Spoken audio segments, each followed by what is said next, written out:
Hello students, today we are going to study correlation. Okay, correlation होता क्या है? Suppose करो कि आपके पास दो वेरिएबल दिए है एक्स और वाई, ठीक है। इस दो वेरिएबल के बीच में कोई कनेक्शन है या नहीं, ओके, ये जानने के लिए हम कोरिलेशन का यूज करते हैं या फिर कोएफिशिएंट ऑफ कोरिलेशन का यूज करते हैं। कोरिलेशन मतलब क्या होता है?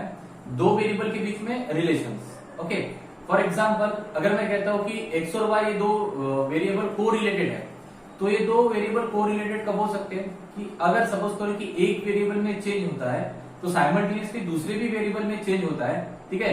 तब जाके हम बोल सकते हैं कि ये दोनों वेरिएबल एक दूसरे के साथ कोरिलेटेड है। Okay, that means X and Y are correlated.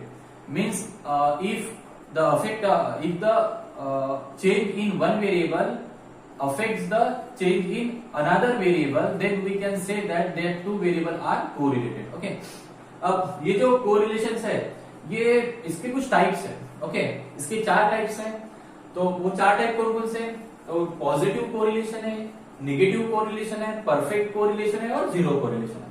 अब स्टेप बाय स्टेप देखते हैं कि पॉजिटिव कोरिलेशन क्या होता है, नेगेटिव कोरिलेशन क्या होता है, परफेक्ट कोरिलेशन क्या होता है और जीरो कोरिलेशन क्या होता है। ओके, तो स्टार्ट करते हैं पॉजिटिव कोरिलेशन।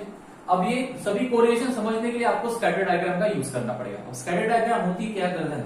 ओके, यहाँ पे मुझे दो वेरिएबल के बीच में रिलेशन ढूंढना है एक्स और वाई। ओके, तो ये पॉजिटिव कोरिलेशन है। अब ऐसा मैं कब बोल सकता हूँ? तो सपोज करो कि यहाँ पे अगर एक्स की वैल्यू अगर बढ़ती है, ओके, सपोज करो कि एक्स इंक्रीज होता है तो साइमल्टेनियसली वाई भी इंक्रीज होता है, या फिर एक्स डिक्रीज होता है तो इन दैट केस वाई भी डिक्रीज होता है। ओके, तो इन दैट केस हम बोल सकते हैं कि दोनों एक्स और वाई के बीच में पॉजिटिव कोरिलेशन है। ओके, अभी जरा देखिए इस ग्राफ में क्या हो रहा है कि यहाँ पे पॉइंट है। ओके, यहाँ पे एक्स छोटा है तो वाई भी छोटा है, ठीक है। जैसे जैसे एक्स बढ़ रहा है वैसे वैसे वाई भी बढ़ रहा है। ओके, मतलब इन दो वेरिएबल के बीच में क्या है? Positive correlation. ओके, अब मतलब समझ में आया होगा पॉजिटिव कोरिलेशन। अगर x बढ़ता है तो y भी बढ़ेगा, या फिर x घटता है तो साइमल्टेनियसली y भी घटेगा। Okay, then we can say that the correlation is positive. अब नेगेटिव कोरिलेशन को समझते हैं कि नेगेटिव कोरिलेशन होता क्या है। सपोज करो कि यहाँ पे दो वेरिएबल है x और y, ठीक है। अगर एक वेरिएबल इंक्रीज होता है तो दूसरा डिक्रीज होता है, ठीक है ना। अगर x इंक्रीज होगा तो y डिक्रीज होगा, या फिर y इंक्रीज होगा तो x डिक्रीज होगा, ठीक है ना। मतलब अपोजिट रहता है। जब भी ऐसी केस होती है तो उसको नेगेटिव कोरिलेशन कहते हैं। जरा यहाँ पे देख लीजिए, यहाँ पे क्या हो रहा है? y इंक्रीज हो रहा है एज कम्पेयर टू x की मिनिमम है, तो यहाँ पे x डिक्रीज हो रहा है, y इंक्रीज हो रहा है। जैसे जैसे अगर मैं x इंक्रीज करते जा रहा हूँ वैसे y की वैल्यू डिक्रीज होती जा रही है। Okay, so in that case x और y के बीच में नेगेटिव कोरिलेशन। ओके, मतलब क्या? अगर x इंक्रीज होता है तो y डिक्रीज होगा, या फिर y इंक्रीज होगा तो x डिक्रीज होगा। Okay, in that case we can say that there is a negative correlation. अब देखते हैं कि परफेक्ट कोरिलेशन मतलब होता क्या? परफेक्ट कोरिलेशन मतलब क्या? परफेक्ट कोरिलेशन मतलब वहां पे रिलेशन रहेगा क्लियर कट एक्स और वाई के बीच में। ओके, तो हम कब बोल सकते हैं कि एक्स और वाई के बीच में परफेक्ट रिलेशन है? ओके, तो ये जो सभी पॉइंट्स रहेंगे ना वो एक स्ट्रेट लाइन में आ जाएगी, एक स्ट्रेट लाइन बनाएगी। ओके, तब हम बोलेंगे कि उन दो वेरिएबल के बीच में एक परफेक्ट कोरिलेशन। मतलब क्या? देखिए यहाँ पे एक ही लाइन में सभी पॉइंट्स आ रहे हैं। जब भी ऐसा होता है कि एक ही लाइन में सभी पॉइंट्स आते हैं और इस पॉइंट से मैं एक लाइन ड्रॉ कर सकता हूं, ठीक है, तो हम बोलेंगे कि ये जो रिलेशन है ये परफेक्ट कोरिलेशन है। ओके, चाहे वो पॉजिटिव कोरिलेशन हो सकता है या फिर नेगेटिव कोरिलेशन हो सकता है। ओके, जैसे देखो यहाँ पे क्या हो रहा है? यहाँ पे ये नेगेटिव कोरिलेशन है, ठीक है, बट नेगेटिव है लेकिन परफेक्ट कोरिलेशन। क्यों? क्योंकि यहाँ पे जैसे जैसे एक्स बढ़ते जा रहा है वैसे वैसे वाई क्या हो रहा है? डिक्रीज हो रहा है, ठीक है ना। जैसे जैसे एक्स बढ़ते जा रहा है वैसे वैसे वाई क्या हो रहा है? डिक्रीज हो रहा है। तो हम बोलेंगे कि ये नेगेटिव कोरिलेशन है और साथ में परफेक्ट कोरिलेशन है, क्योंकि ये सभी पॉइंट्स एक ही लाइन में आ रहे हैं, ठीक है ना। सभी पॉइंट का यूज करके मैं एक सिंगल स्ट्रेट लाइन ड्रॉ कर सकता हूँ, मतलब एक्स और वाई के बीच में परफेक्ट रिलेशन है। ओके, अब ये रिलेशन जो है ना ये पॉजिटिव रिलेशन भी हो सकता है, पॉजिटिव परफेक्ट कोरिलेशन।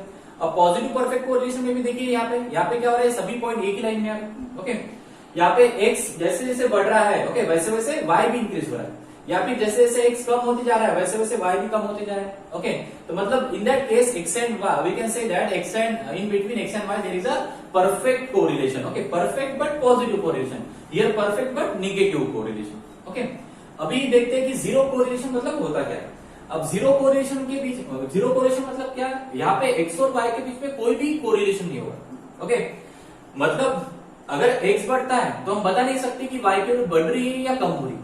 ओके, या फिर x कम होते जा रहा है, अगर x डिक्रीज हो रहा है तो y की वैल्यू इंक्रीज हो रही है, डिक्रीज हो रही है, हम कह नहीं सकते या फिर बता नहीं सकते। इन दैट केस हम यहाँ पे बोलेंगे कि ये जीरो कोरिलेशन। अब ये पॉइंट देखो, ठीक है ना, जहां पे x इंक्रीज हो रहा है वहां पे y कभी कभी इंक्रीज हो रहा है या फिर y कभी कभी डिक्रीज भी हो रहा है। ओके, मतलब इसमें ना ही मुझे पॉजिटिव कोई कोरिलेशन दिख रहा है, ना ही कोई निगेटिव कोरिलेशन दिख रहा है, ना ही कोई परफेक्ट कोरिलेशन दिख रहा है। ओके, तो यहाँ पे मैं कोई भी स्ट्रेट लाइन ड्रॉ नहीं कर सकता हूँ, ठीक है ना। सो इन दैट केस यहाँ पे x और y के बीच में जीरो कोरिलेशन, मतलब इन दोनों के बीच में कोई भी रिलेशन नहीं है।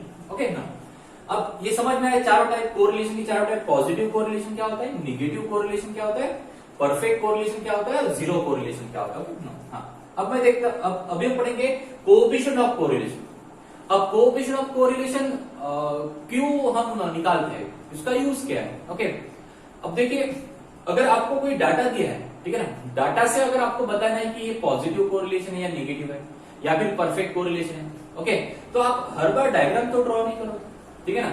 सो इन दैट केस एक मेथड है, ठीक है ना, तो एक कोएफिशिएंट ऑफ कोरिलेशन है जिसको अगर हम फाइंड आउट करते हैं तो वो आर बताएगा, ठीक है ना, मतलब कोएफिशिएंट ऑफ कोरिलेशन बताएगा कि ये पॉजिटिव कोरिलेशन है, नेगेटिव है, परफेक्ट है, परफेक्ट बट नेगेटिव है, परफेक्ट बट पॉजिटिव है या फिर जीरो कोरिलेशन है, वो बताता है कोएफिशिएंट ऑफ कोरिलेशन। मतलब क्या, R find the degree of relationship between X and Y.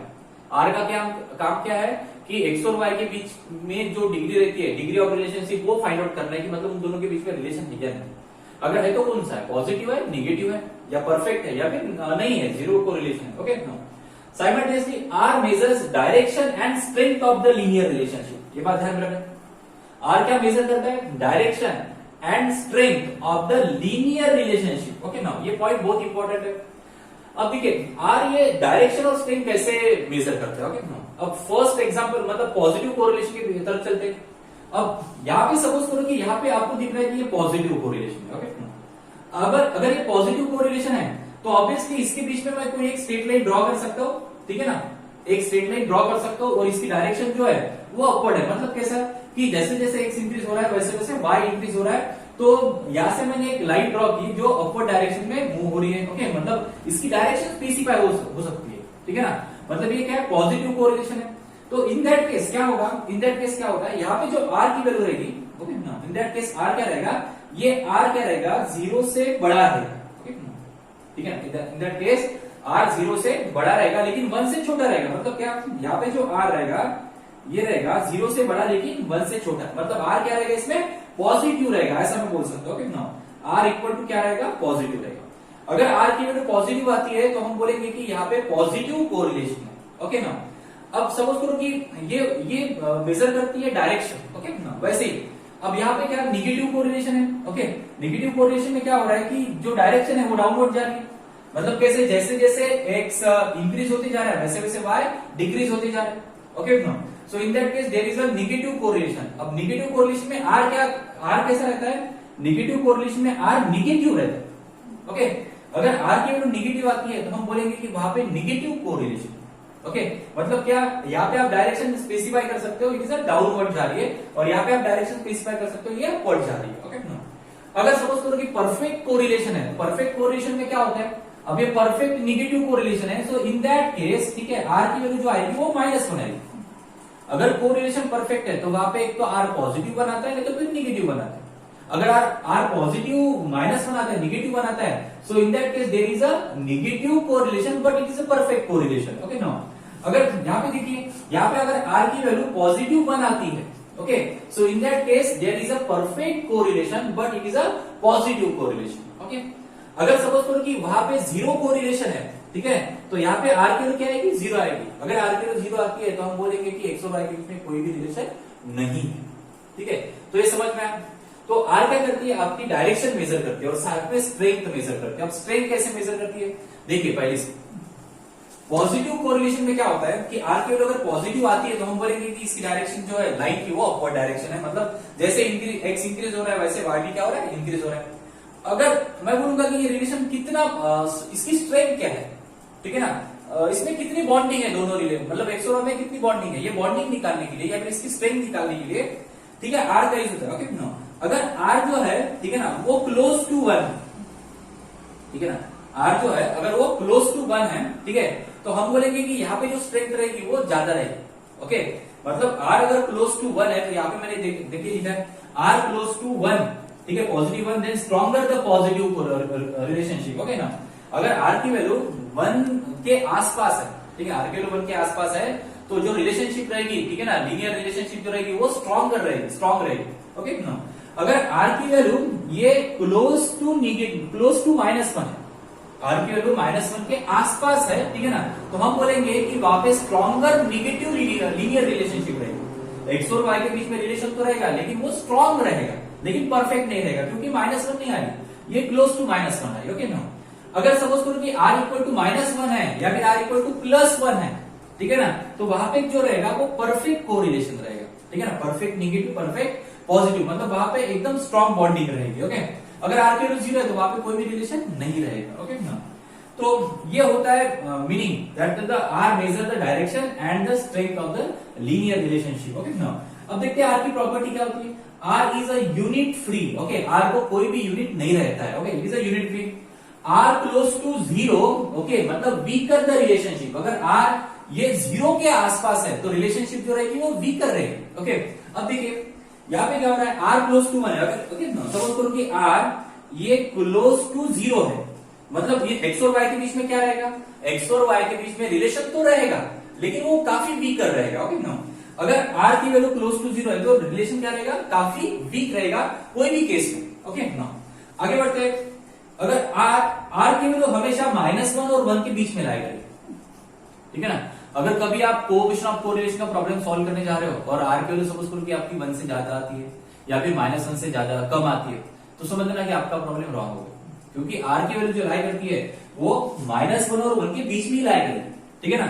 r की मैक्सिमम वैल्यू 1 होगी और मिनिमम वैल्यू -1 होगी, इसके बीच में r लाई करेगा। ओके ना, ये तो मैंने बता दिया कि r close to -1 then stronger the negative relationship. Okay, अगर r ये -1 के क्लोज है तो वहां पे रिलेशनशिप तो रहेगी और स्ट्रॉन्ग में रहेगी, लेकिन कौन सी लीनियर रिलेशनशिप रहेगी, निगेटिव लीनियर रिलेशनशिप रहेगी। ओके ना, अगर r ये क्लोज टू 1 है तो रिलेशनशिप क्या रहेगी, स्ट्रॉन्गर रहेगी और वो पॉजिटिव लीनियर रिलेशनशिप रहेगी। ओके ना, अभी मैं आपके साथ एक स्लाइड शेयर करने जाऊंगा। ओके, उस स्लाइड में देख लीजिए कि मिडल में क्या है कि r इक्वल टू 0 है, ठीक है ना, मिडल में क्या है, r इक्वल टू 0, आगे में r की वैल्यू बढ़ती जा रही है, बाद में r की वैल्यू 0.4 आ रही है।